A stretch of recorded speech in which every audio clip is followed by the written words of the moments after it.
Economia, por Gilson Schwartz. Professor Gilson Schwartz, qual o tema da coluna hoje? Momento internacional que assusta todo mundo com essa escalada da guerra comercial entre os Estados Unidos e a China.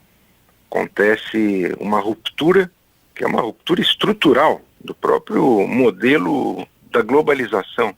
É uma crise que já tem aí uns 25 anos, nessa virada do século, né, em que a China e os Estados Unidos criaram a maior máquina de produção global da história, tornando especialmente importantes as empresas transnacionais, o investimento das empresas na China e uma globalização do comércio que arrastou todas as infraestruturas, tanto de tecnologia quanto de comunicação.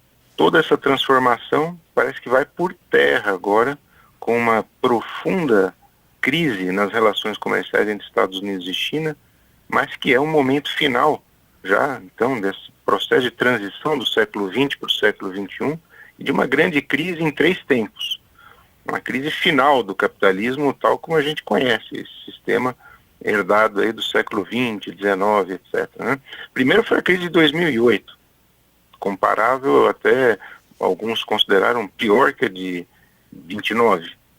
Depois vem o Brexit e o decorrente enfraquecimento da União Europeia, com várias fragilidades nas suas fronteiras do leste, e finalmente a quebra desse pacto entre Estados Unidos e China que desmonta toda uma estrutura de cadeias de valor que integravam um modelo de consumo. É uma nova era na história do capitalismo. O século XX finalmente está acabando. Professor Gilson, de que maneira o Brasil é afetado por essa crise? Bem, é preciso em primeiro lugar investigar e entender o que significa essa crise da globalização e que tipo de capitalismo está surgindo, já que as expectativas ou promessas de que o capitalismo viraria o seu contrário, um socialismo, parecem hoje muito remotas e muito desacreditadas. Portanto, é um novo tipo de capitalismo sobre o qual ainda pairam muitas incertezas, mas algumas coisas já estão claras.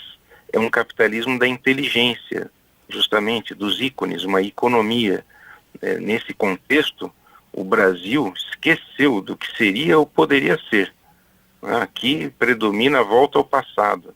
As candidaturas presidenciais olham um olhar vesgo pelo olhar de quem só tem diante de si o espelho retrovisor. É um passado A ou um passado B.